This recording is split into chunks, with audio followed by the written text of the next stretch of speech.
Hello to everyone, this is Sujeet Singh. Welcome to all my YouTube channel.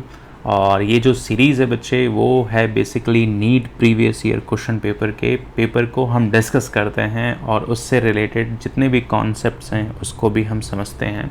और main इस series का target है NEET 2021 के एग्ज़ाम, जो मोस्ट पॉसिबिलिटीज़ है बच्चे कि सितंबर मंथ में होने की मोस्ट पॉसिबिलिटीज़ हैं। तो चलिए स्टार्ट करते हैं। आज का फर्स्ट क्वेश्चन जो है वो है बेसिकली सेल साइकिल से रिलेटेड एक क्वेश्चन है, cell in G naught phase. तो बेसिकली यहाँ पर जो जी नॉट का डिस्कशन है बच्चे, वो है सेल साइकिल का एक फेज़ है और पूछा गया है कि कौन सा ऑप्शन करेक्ट है। ठीक है, तो जी नॉट फेज जो स्टैंड होता है बच्चे, जी नॉट फेज, इस फेज़ में वो सेल साइकिल प्रेजेंट होती हैं जो सेल साइकिल में पार्टिसिपेट नहीं करती हैं, मीन्स वो डिवीज़न में पार्टिसिपेट नहीं करती हैं, तो अपने आप को क्या करती हैं, स्टॉप करके रखती हैं, या आप कह सकते हो कि सेल साइकिल को वो रोक करके रखती हैं। तो इसका जो करेक्ट ऑप्शन है वो है ऑप्शन नंबर 3। ठीक है, तो बेसिकली अगर मैं यहाँ पर बात करूँ तो सेल साइकिल जो है वो 4 डिफरेंट फेजेस में डिवाइड की गई है। अगर मैं बोलूँ तो सबसे पहला जो फेज़ है वो है आपका G1 फेज़। वो क्या है बच्चे? G1 phase, gap on phase बोलते हैं हम इसको। दूसरा फेज़ है S फेज़, और तीसरा जो फेज़ है बच्चे इसको हम बोलते हैं G2 फेज़। और ये जो फेज़ है इसमें सब डिविजन्स किए गए हैं, प्रो फेज़, मेटा फेज़, एना फेज़ और टीलो फेज़। तो इस पार्ट को हम बोलते हैं, इस पार्ट को हम बोलते हैं इंटरफेस, इस पार्ट को हम बोलते हैं इंटरफेस, और इस फेज़ को हम बोलते हैं एम फेज़। इस फेज़ को हम क्या बोलते हैं? M phase. तो बेसिकली यहाँ पर ये है कि ये तो सेल साइकिल का फेज़ है, लेकिन जो सेल्स अपने आप को डिवाइड नहीं करती हैं वो अपने आप को किस फेज़ में रखती हैं? जी नॉट फेज़ में। जी नॉट फेज़ को इसीलिए हम बोलते हैं सस्पेंडेड फेज़ या suspend phase of cell cycle. तो यहाँ पर इंटायर जो सेल साइकिल है बच्चे, इंटायर जो सेल साइकिल है वो गैप 1 फेज़ में डिवाइड है। एस फेज़ में बेसिकली डीएनए का सिंथेसिस होता है, गैप 2 फेज़ है, और साथ में बच्चे क्या है? M phase. बात क्लियर है? तो अगर मैं बात करूँ बहुत प्रिसाइजली कि जो सेल साइकिल है इसे हम 2 फेज़ में डिवाइड करते हैं। एक को हम बोलते हैं इंटरफेज़ और दूसरे को हम बोलते हैं एम फेज़। इंटरफेज़ में हम बात करते हैं G1 फेज़ की, S फेज़ की और G2 फेज़ की। एम फेज़ में हम बात करते हैं प्रो फेज़, मेटा फेज़, एना फेज़ और साथ में टीलो फेज़। तो यहाँ क्वेश्चंस के अकॉर्डिंग अगर मैं बोलूँ कि cell in G naught phase, तो यहाँ पर सेल साइकिल जो होती है बच्चे, जो सेल साइकिल है वो क्या है? वो स्टॉप है, या आप कह सकते हो ये सेल रेस्टिंग फेज़ में है। ये सेल क्या है? रेस्टिंग फेज़ है, मीन्स ये सेल साइकिल में पार्टिसिपेट नहीं करती हैं, does not participate in cell cycle. बात क्लियर है? तो ऑप्शन नंबर 3 जो है वो करेक्ट आंसर है अकॉर्डिंग टू दिस क्वेश्चन। चलिए आज का जो सेकंड क्वेश्चन है, अभी हमने इस चीज को पढ़ा कि the correct sequence of phases in cell cycle. तो हमने यहाँ पर बात किया था बच्चे कि जो सेल साइकिल है उसका जो सबसे पहला फेज है वो क्या है? G1 फेज़ है, देन S फेज़ है, देन G0 फेज़ है, G2 फेज़ है, और तीसरा क्या है बच्चे? M phase. तो अगर यहाँ से सेल साइकिल के इवेंट्स को देखा जाए, सेल साइकिल के सीक्वेंस इवेंट्स को देखा जाए, तो आप बोल सकते हैं कि सबसे पहले कौन सा फेज़? गैप 1 फेज़, देन कौन सी चलती है? S फेज़, देन कौन सा? G2 फेज़, और देन कौन सा? M phase. तो ये क्या है बच्चे? सीक्वेंस है किसका? सेल साइकिल का। तो क्वेश्चन नंबर 2 में आप देखो, the correct sequence of phases in cell cycle. तो सबसे पहले कौन सी आती है बच्चे फेज? G1 phase. तो G1 इस ऑप्शन में है, G1 इस ऑप्शन में है, बाकी ये रेस्ट ऑप्शंस क्या हो गए, ये गलत हो गए।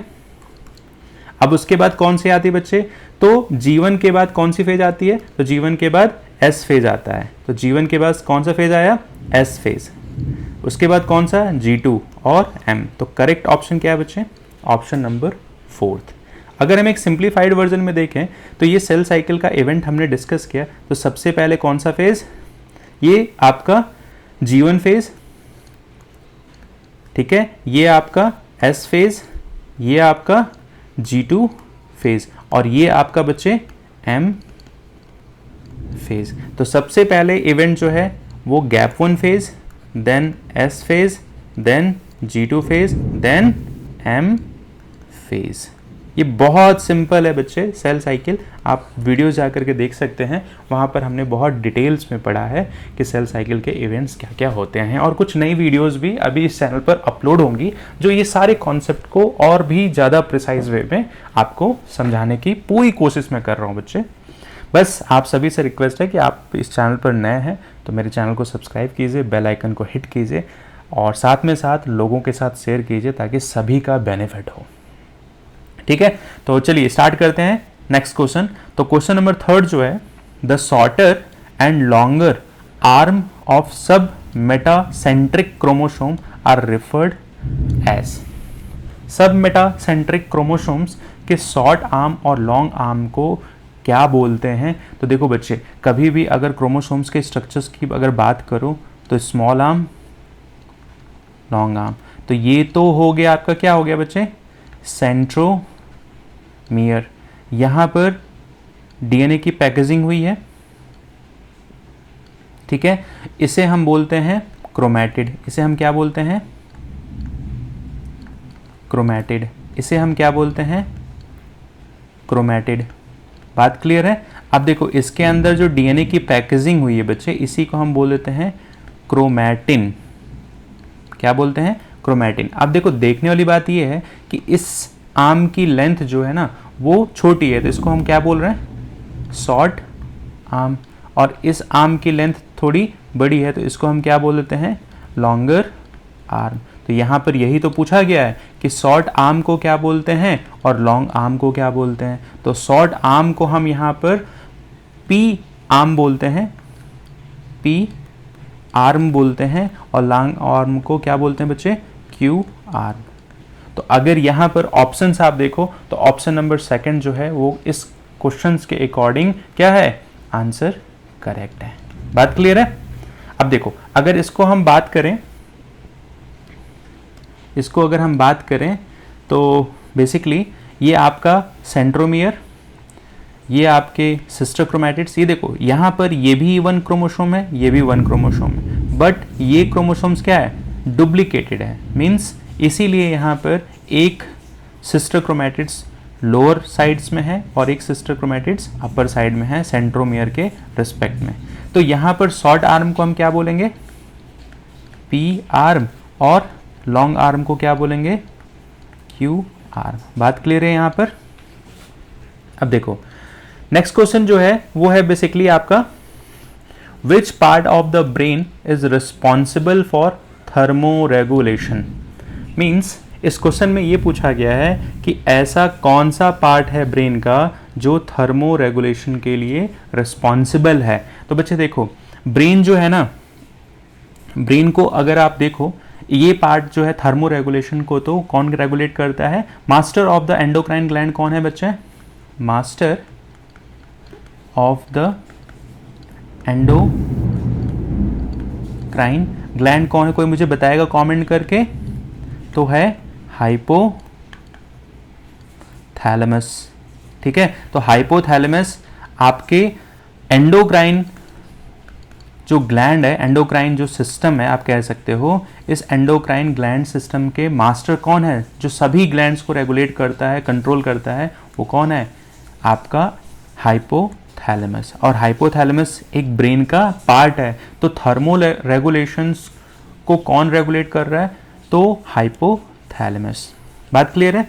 अब अगर मैं यहाँ पर बोलूँ कि हाउ इज टेम्परेचर कंट्रोल, तो यहाँ पर थर्मो रेगुलेटरी सेंटर कौन है बच्चे, दैट इज हाइपोथैलेमस, हाइपोथैलेमस। ठीक है, ये बात क्लियर है आपको, बहुत अच्छे से क्लियर है ना। अब देखो अगर मैं यहीं पर बात करूं तो अगर मैं यहीं पर बात करूं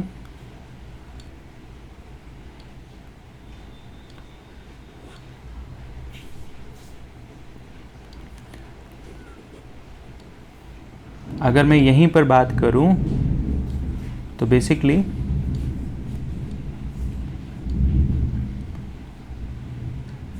तो ये जो पार्ट है ना बच्चे वो क्या है, दिस इज योर हाइपोथैलेमस। बात क्लियर है।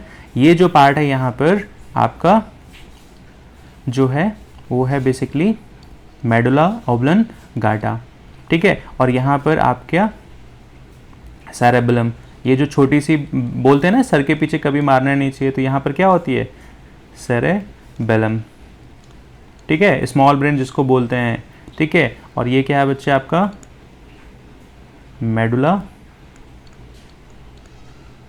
ऑब्लंगाटा। ठीक है, और साथ में ये क्या है बच्चे, तो स्पाइनल कॉर्ड।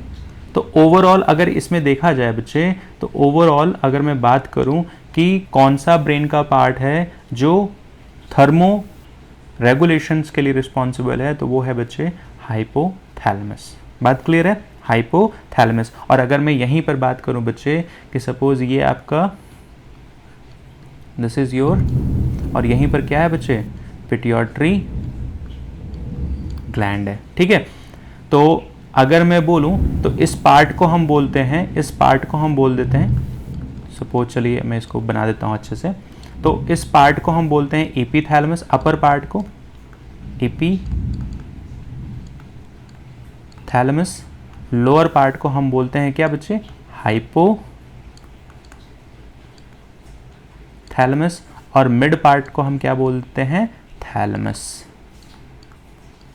ठीक है, और ये आपकी क्या है बच्चे, this is your pituitary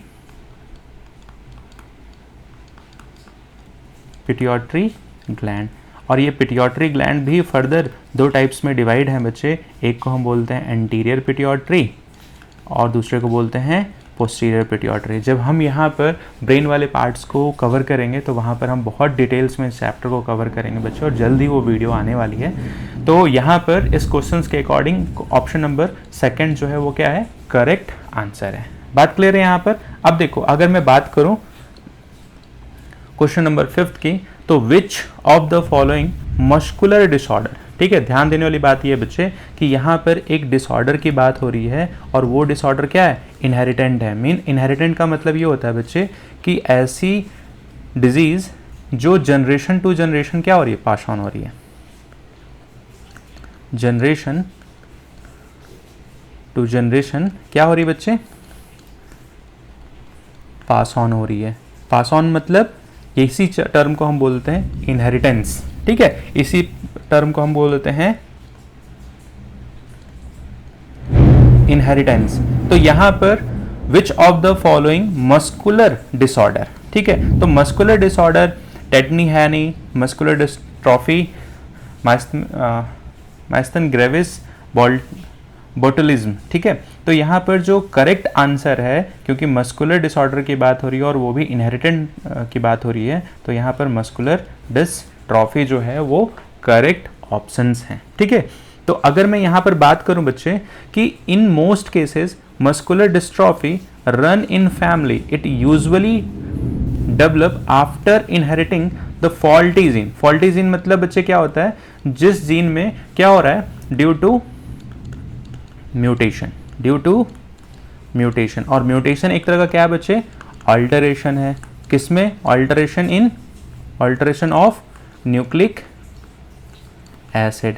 means यहां पर बात हो रही है डीएनए में क्या हो जा रहा है, चेंजेस हो जा रहा है, डीएनए की सीक्वेंस में क्या हो जा रहा है, चेंजेस हो जा रही हैं। इसी को तो हम बोल रहे हैं म्यूटेशन। ठीक है, तो in most case muscular dystrophy run in family, it usually develop after the inheriting of faulty gene. ठीक है, म्यूटेशंस की वजह से। अब ये फॉल्टी जीन किसी एक पेरेंट में भी प्रेजेंट हो सकता है या दोनों पेरेंट्स में भी प्रेजेंट हो सकता है, क्योंकि यहाँ पर फीमेल बॉडी और मेल बॉडी के क्या फॉर्म होते हैं बच्चे, गैमेट्स बनते हैं। तो यहाँ पर एग बना और यहाँ पर क्या हुआ, स्पर्म बना। आगे चल के क्या होते हैं बच्चे, फर्टिलाइजेशन होते हैं, और फर्टिलाइजेशन होने के बाद फाइनली क्या होता है, यहाँ पर ऑफस्प्रिंग का फॉर्मेशन होता है। और ऑफस्प्रिंग्स में अगर चाहे मदर के साइड फॉल्टी जीन प्रेजेंट हो या फादर के साइड वो फॉल्टी जीन प्रेजेंट होगा, तो ये फाइनली कहाँ जाएगा, ऑफस्प्रिंग मीन्स बेबी के अंदर क्या होगा, इनहेरिटेंट हो जाएगा, और वहाँ पर क्या फॉर्म करेगा, मस्कुलर डिस्ट्रॉफी। बात क्लियर है। तो यहाँ पर क्या हो रहा है, बाई म्यूटेशन ऑल्टरेशन हो रहा है in the gene responsible for healthy muscles. ठीक है, ऐसे जीन में म्यूटेशंस हो रहा है जो हेल्दी मसल्स फॉर्म करने के लिए रिस्पॉन्सिबल हैं। बात क्लियर है। नेक्स्ट क्वेश्चन है बच्चे, what is the genetic disorder in which individual has an overall masculine development. ठीक है, मस्कुलिन डेवलपमेंट होना चाहिए, इसमें होना चाहिए स्टेराइल होना चाहिए। ठीक है, तो देखो अगर हम इस केस की बात करें कि ऐसा कौन सा जेनेटिक डिसऑर्डर है जो डिसऑर्डर होने की वजह से ओवरऑल जो फीमेल बॉडी में जो कैरेक्टरिस्टिक्स डेवलप हो रहे हैं वो मस्कुलिन होने चाहिए। स्टेराइल मीन्स वो बेबी को प्रोड्यूस नहीं कर सकते हैं। ठीक है, तो इसका करेक्ट आंसर जो है वो क्लिनफिल्टर सिंड्रोम जो है, ऑप्शन सेकंड जो है वो इसका करेक्ट आंसर है। और इस ये क्लिनफिल्टर सिंड्रोम होता क्या है, तो क्लिनफिल्टर सिंड्रोम जो है वो कॉज्ड होता है extra copy of X chromosome. एक एक्स्ट्रा कॉपी जो है बच्चे एक्स क्रोमोसोम में इंक्रीज हो जाता है due to chromosomal alteration, due to, तो यहाँ पर ड्यू टू क्रोमोसोमल डिसऑर्डर। ठीक है, तो यहां पर क्या हो रहा है बच्चे कि एक एक्स्ट्रा कॉपी किसकी, एक्स क्रोमोसोम्स की इंक्रीज हो जा रही है, जिसकी वजह से अगर हम नॉर्मल ह्यूमन की अगर हम बात करें तो यहां पर 46 क्रोमोसोम है, 46 क्रोमोसोम, बट क्लाइनफेल्टर सिंड्रोम में 47 क्रोमोसोम्स हैं। तो ये जो एबनॉर्मलिटीज है, एक क्रोमोसोम्स का नंबर इंक्रीज हो गया, इसी को हम बोलते हैं क्रोमोसोमल डिसऑर्डर। ठीक है, तो क्लाइनफेल्टर सिंड्रोम मेल्स की केस में बेसिकली होता क्या है कि एक एक्स क्रोमोसोम्स इंक्रीज हो जाते हैं, were the genetic composition is क्या हो जाती है बच्चे, तो 44 क्या है आपके normal chromosome plus X Y male में होते ही हैं, और यहाँ पर एक एक्स क्रोमोसोम और इंक्रीज हो गया। तो यही जो एक्स क्रोमोसोम इंक्रीज हो गया ये क्या है बच्चे, extra copy of X chromosome due to chromosomal abnormality, या डिसऑर्डर भी बोल सकते हैं, ड्यू टू क्रोमोसोमल एबनॉर्मलिटी। बात क्लियर है।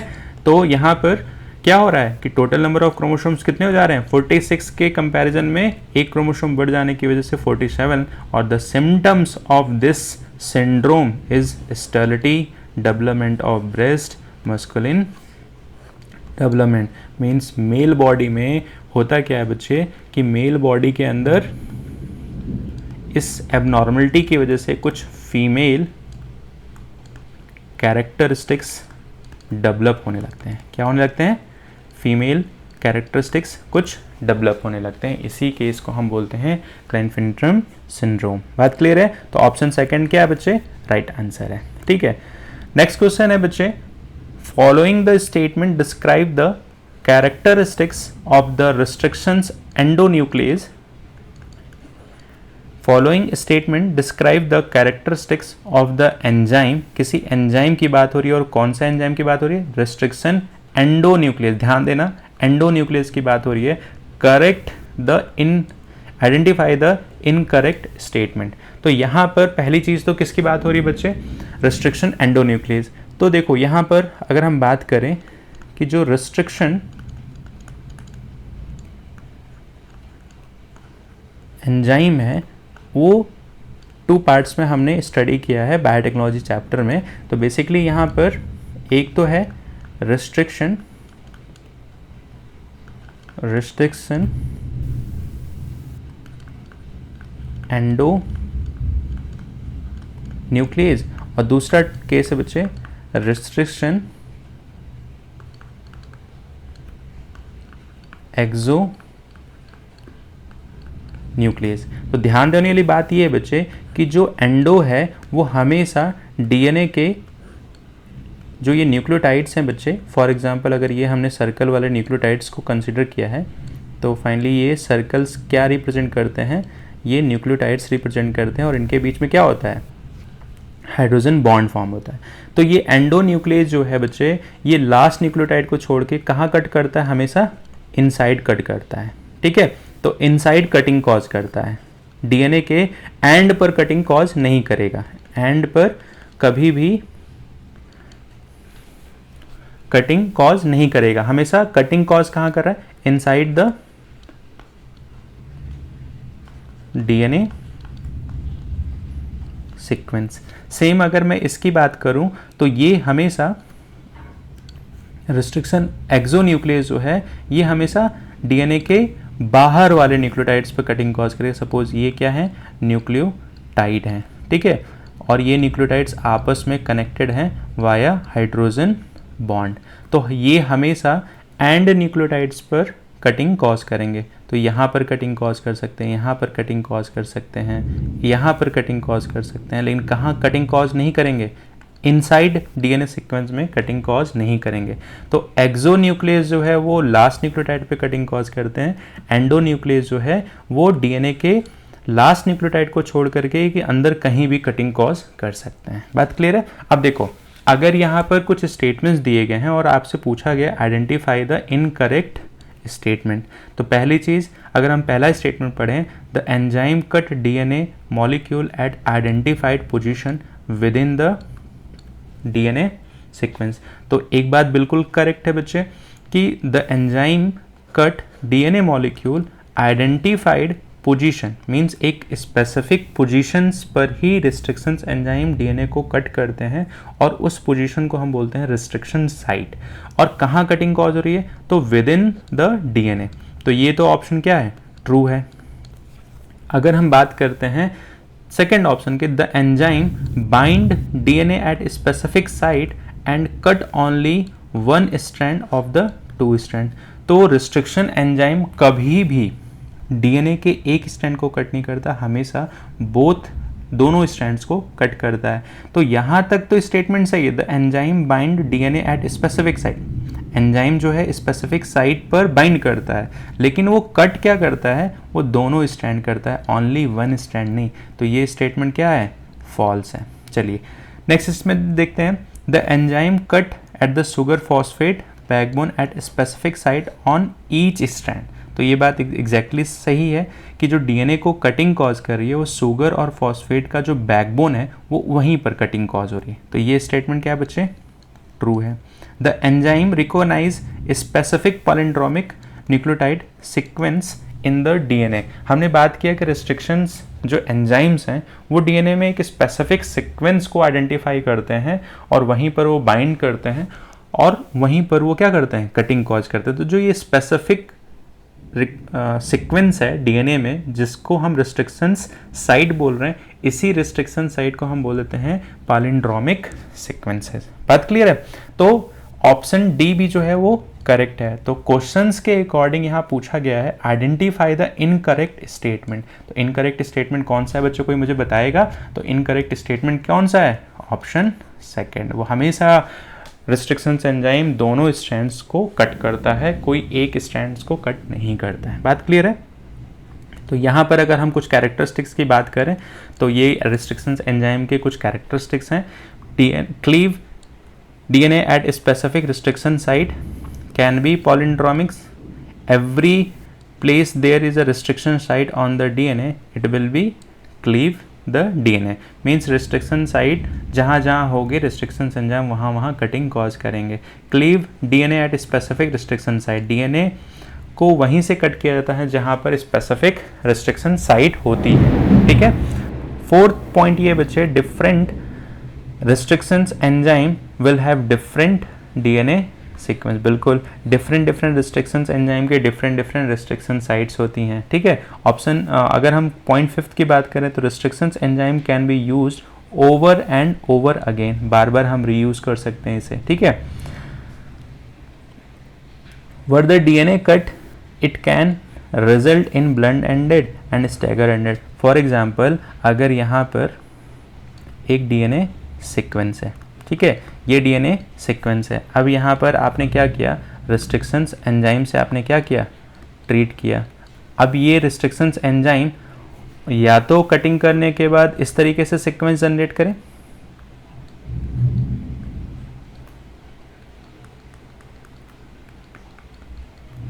सपोज यहाँ पर रिस्ट्रिक्शन साइट ने एक्ट किए और यहीं पर क्या कर दिए, कटिंग कॉज कर दिए, या इसे हम बोलते हैं ब्लंट एंड, ब्लंट एंड।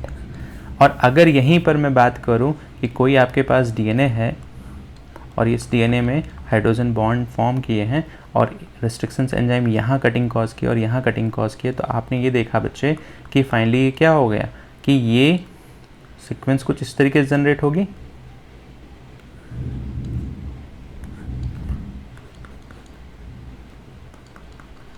तो ये जो अनपेयर्ड है इसी को हम बोल देते हैं क्या, स्टिकी। बात क्लियर है? चलिए नेक्स्ट क्वेश्चन हम देखते हैं बच्चे। तो बेसिकली अगर मैं बात करूं तो ये कुछ टाइप्स ऑफ रिस्ट्रिक्शंस एंजाइम है जिसमें प्रॉपर्टीज है, नेचर ऑफ एंजाइम की हम बात करते हैं, प्रोटीन स्ट्रक्चर्स की बात करते हैं, रिस्ट्रिक्शंस रिक्वायरमेंट की बात करते हैं, क्लीवेज साइट और उनके एग्जांपल्स। तो Eco B1, Eco R1, Eco P first, ये क्या है, सभी टाइप्स ऑफ रिस्ट्रिक्शंस एंजाइम है। Type first restriction enzyme, type second, type third, most commonly जो यूज होता है बच्चे वो टाइप सेकंड। टाइप सेकंड क्यों यूज होता है, क्योंकि यहाँ पर ये स्पेसिफिसिटी इसके बहुत ज़्यादा है, मीन्स ये स्पेसिफिक प्लेस पर ही क्या करता है, कटिंग कॉज करता है, ठीक है। तो चलो और नेक्स्ट क्वेश्चन सॉल्व करते हैं। तो बेसिकली अगर हम नेक्स्ट क्वेश्चन की बात करें तो यहाँ पर हम बात करते हैं identify the substance having a glycosidic bond and peptide bond respectively in their structure. तो हमने बात किया था बच्चे कि ग्लाइकोसिडिक बॉन्ड कहाँ पर होता है, तो कार्बोहाइड्रेट में होता है, ठीक है।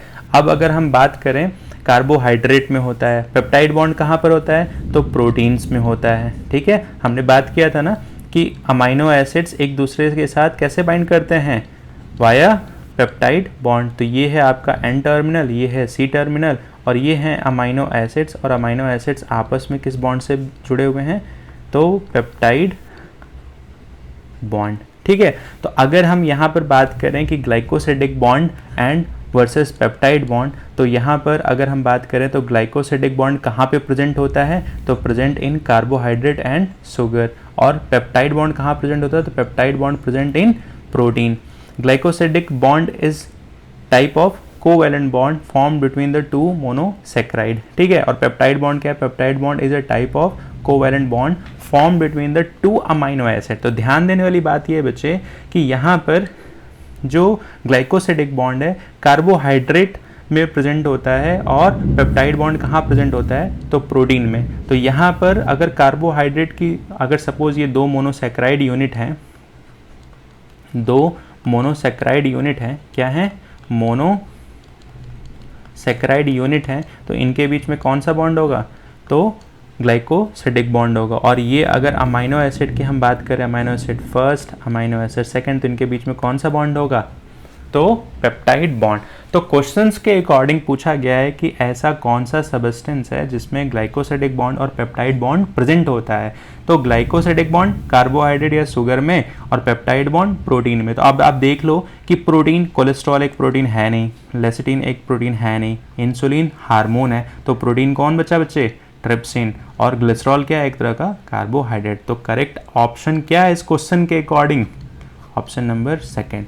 देखो बच्चे एग्जाम में एक हमेशा स्ट्रेटजी आप अप्लाई करना, अगर आपको करेक्ट ऑप्शंस में कंफ्यूजन हो रहा है तो आप पहले ऐसे ऑप्शंस को एलिमिनेट करो जो आपको 100% श्योर है कि इस क्वेश्चन के अकॉर्डिंग ये ऑप्शन गलत है, ठीक है। तो अगर 4 ऑप्शंस में से आपने 2 ऑप्शंस को भी आपने एलिमिनेट कर दिया इनकरेक्ट आंसर्स को, तो अब आपके सामने बचे 2 ऑप्शन और उस 2 ऑप्शन में 50% चांसेस होगा, मीन्स प्रोबेबिलिटी क्या हो जाएगी आपकी, मैक्सिमम हो जाएगी कि आपका ऑप्शन सही हो।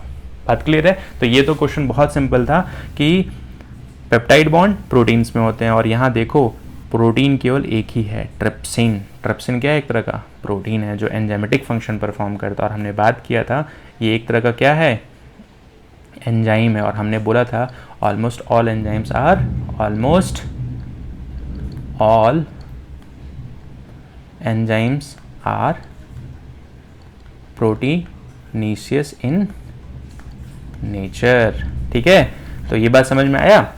चलो नेक्स्ट क्वेश्चन देखते हैं बच्चे। तो अगर हम नेक्स्ट क्वेश्चन की बात करें, the infectious stage of Plasmodium that enter the human body.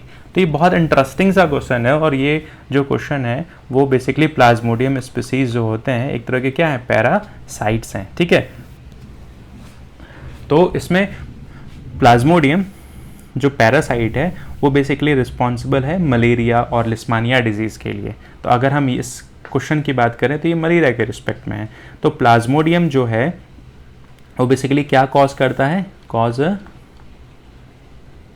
Malaria. ठीक है बच्चे, तो मलेरिया जो है इसमें पूछा गया है the infectious stage of Plasmodium that inter in the human body. Means human body में प्लाज्मोडियम कौन से स्टेज में एंट्री करता है। ठीक है, तो होता क्या है कि फीमेल एनाफिलीज जो मॉस्किटो है वो जब ह्यूमन बॉडी को क्या करते हैं, ह्यूमन बॉडी को क्या करते हैं, बाइट करते हैं। तो बाइटिंग के टाइम पे क्या इंजेक्ट करते हैं, क्या इंजेक्ट करते हैं, स्पोरोजोइड। और स्पोरोजोइड ये कहाँ जाके ट्रांसफ़र करता है, इंजेक्ट कर दिया और ये आपके ब्लड सर्कुलेटरी सिस्टम के थ्रू कहाँ चला जाता है, लिवर में। लिवर में क्या प्रेजेंट होता है बच्चे, हिपैटोसाइटिक सेल्स होती हैं और यहाँ पर अपनी इंट्रा एरिथ्रोसाइटिक को कंप्लीट करता है। फिर क्या कंप्लीट करता है, इंट्रा एरिथ्रोसाइटिक साइकिल को क्या करता है, कंप्लीट करता है और यहीं पर आने के बाद ट्रोफोजोइट, मेरोजोइट और साइनजॉइड स्टेज में कंप्लीट करता है। तो the infectious stage of Plasmodium that enter the human body that is called as sporozoite. ठीक है, तो अगर हम इसके साइकिल को देखें तो आप देखो यहाँ पर साइकिल में क्या हो रहा है कि एनाफिलिस मस्किटो है ये।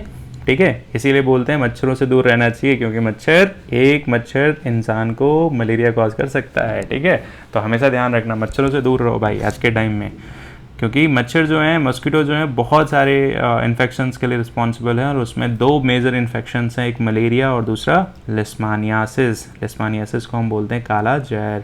ठीक है, बिहार और बांग्लादेश एरिया में बहुत ज़्यादा इन्फेक्टेड है और अभी भी इंडिया में लिस्मानिया के केसेस आते हैं, बहुत डेडली है वो। ठीक है, तो मलेरिया जो है जब Anopheles mosquito, female mosquito bite करती हैं किसी भी इंडिविजुअल ह्यूमन को, तो ये स्पोरोजोइड्स के फॉर्म में ट्रांसफ़र होता है और ये स्पोरोजोइड ब्लड सर्कुलेटरी सिस्टम के थ्रू कहाँ जा रहा है, लिवर सेल्स में। लिवर सेल्स में आने के बाद मेरोजोइड और फिर उसके बाद आरबीसी में अपनी साइकिल को क्या करता है, कंप्लीट करता है। तो जो मलेरिया की लाइफ साइकिल है, मलेरिया लाइफ साइकिल कंप्लीट होता है, कंप्लीट इन 2 डिफरेंट होस्ट।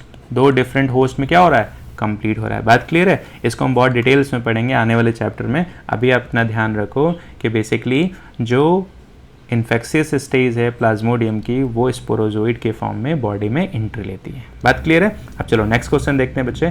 तो नेक्स्ट क्वेश्चन है मैच द फॉलोइंग। देखो नीट के एग्जाम में कभी भी मैच द फॉलोइंग है ना, आप उसको कभी नहीं छोड़ना है, कभी भी नहीं छोड़ना बच्चे। ये बहुत ईजी होते हैं क्योंकि मैच द फॉलोइंग ही ऐसे क्वेश्चंस होते हैं जिसमें अगर आपके 1-2 ऑप्शंस एग्जैक्टली करेक्ट हैं तो आप चीज़ों को मैच कर सकते हो। ठीक है, जैसे फॉर एग्जाम्पल हमने यहाँ पर पढ़ा अभी पिछले क्वेश्चन में कि जो मलेरिया है वो किसके थ्रू होता है, प्लाज्मोडियम के थ्रू होता है। तो ये डी का क्या हो गया, डी का सेकंड। तो डी का सेकंड कितने ऑप्शंस में आप देख लो यहाँ पर, तो डी का सेकंड ऑप्शन केवल एक ही ऑप्शन में है, तो आपको और ऑप्शंस देखने की ज़रूरत ही नहीं है। ऑप्शन नंबर सेकंड जो है वो क्या है, करेक्ट आंसर है। फिर भी हम यहाँ पर देख लेते हैं कि ऐसे कौन से ऑप्शंस हैं जो मैच करते हैं। तो देखो मलेरिया हमने पढ़ा, प्लाज्मोडियम। निमोनिया हम जानते हैं कि निमोनिया किससे होता है, हीमोफिलस से होता है, तो बी का फोर्थ, तो बी का फोर्थ।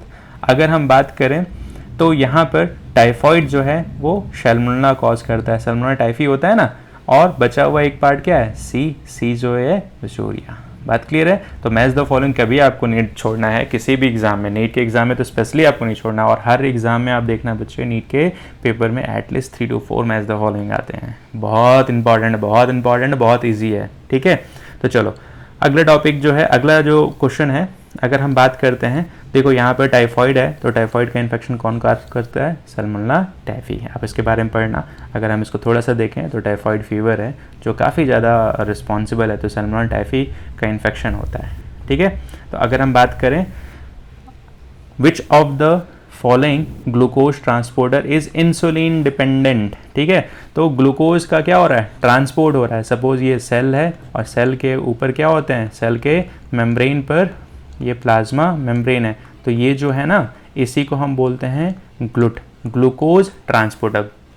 इसका फुल फॉर्म क्या है, ग्लूकोज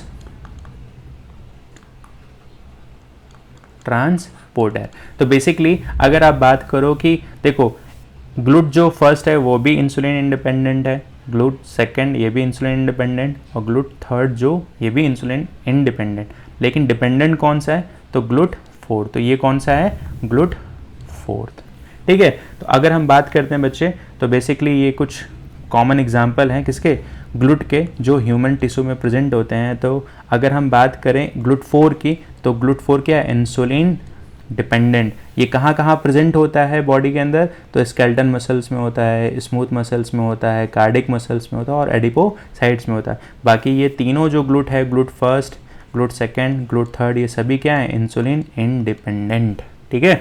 तो चलो आज का सेशन हम यहीं ख़त्म करते हैं। मोस्ट प्रोबेबली चांसेस है कि हम बहुत जल्दी लेकर के आने वाले हैं नेक्स्ट सीरीज़ क्वेश्चंस की, और आपको ये क्वेश्चंस बहुत हेल्प करेंगे। तो आप अगर मेरे चैनल पर नए हो बच्चे, तो मेरे चैनल को सब्सक्राइब करो, साथ में मेरे इंस्टाग्राम आईडी पर भी मुझे फॉलो करो, वहाँ से भी आपकी बहुत सारी नोटिफिकेशन और अपडेट्स आपको टाइम टू टाइम मिलेगी। तो बच्चे यहाँ पर नीट प्रीवियस ईयर के जो क्वेश्चन पेपर है ना, ये आपको नीट 2021 में बहुत हेल्प करेंगे। तो इसको बार बार देखो, अपने कॉन्सेप्ट को रिवाइज करो, और ये बहुत ज़रूरी है।